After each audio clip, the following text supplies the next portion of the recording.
wa ahalla Allahu al-bay'a wa harrama riba, Mwenyezi Mungu amehalalisha biashara na ameharamisha riba.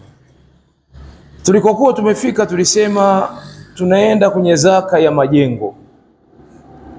Mtu ana jengo lake la biashara, amejenga, ni nyumba anapangisha, ni nyumba watu wamepangisha za kulala au za nini, za biashara. Hizi zenyewe, je, nyumba kama nyumba zinatolewa zaka au ni kile kinachotokea ndio kinatolewa, yale matokeo, yani intaji, faida inayopatikana pale, income ile. Kinachotolewa faida ni ile income, kinachoingia. Lile jengo kama jengo alitolewa zaka. Hata kama mtu angekuwa na nyumba 20 katikati ya mji hapo, yeye tunachoangalia ni kwamba zaka ataiweka moja. Zaka itakuwa ni ile nyumba ya kwanza aliyojenga na ile biashara wakati ameanza. Sasa zile pesa anazopata anatumia, anaweka, anatumia mpaka ikifika ile siku ameanzisha. Tunaangalia ni kiwango gani, kikitimia ni zaka. Kwa hiyo kila zinapojengwa zinakuja zote, zinakuja kwenye tarehe moja. Kila inachoongezeka inakuja kwenye ile tarehe ile. Kama yeye mwezi wa 10 ni mwezi wa 10. Kwa hiyo kila kilichotokezea katikati ni mamoja, ni kwenye nyumba yenyewe. Kuna biashara nyingine ndogo, kuna nyingine ndogo, zikikusanywa zinaletwa kwenye kapu moja. Kwa hiyo hivyo majengo kama majengo hayana zaka isipokuwa ile income, kile kinachoingia. Lakini kuna tofauti ya majengo ya mtu anayenunua na kuuza. Hii ni tofauti. Mathalan, mtu yeye ana tabia ananunua nyumba alafu anauza. Huyu vipi? Tunamwambia jengo lake halina zaka? Jengo lake lina zaka. Hii ni biashara. Khudh min amwalihim sadaqa. Mwenyezi Mungu anasema chukua, anamwambia Mtume, chukua katika mali zao zaka.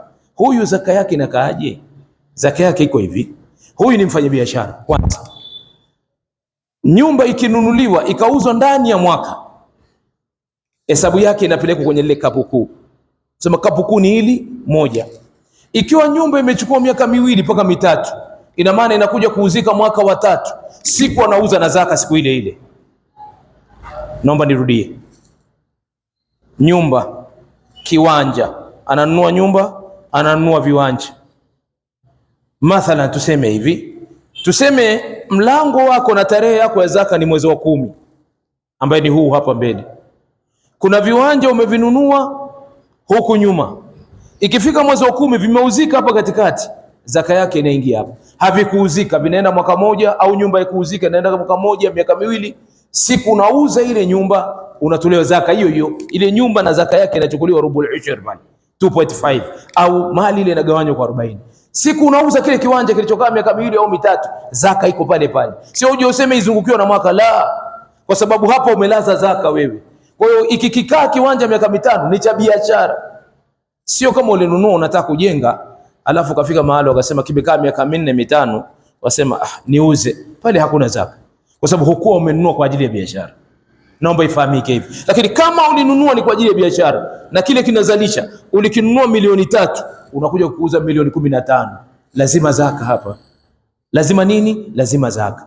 Kwa hiyo hivi ndivyo inavyokwenda. Kwa hiyo kuna watu wengi wanarimbikiza viwanja, hawatolei zaka, wanatolea ile pesa iliyoko tu, lakini vile viwanja vinavyo, ule ni ukwepaji wa zaka. Na ni hiyo katika sheria ya Kiislamu, katika nchi za Kiislamu, anayekwepa zaka faini yake ni analipa kwanza ya ule mwaka, alafu nusu ya mali yake inachukuliwa, inachukuliwa inakuja katika Uislamu. Katika nchi za Kiislamu sio penalty yake usisikie.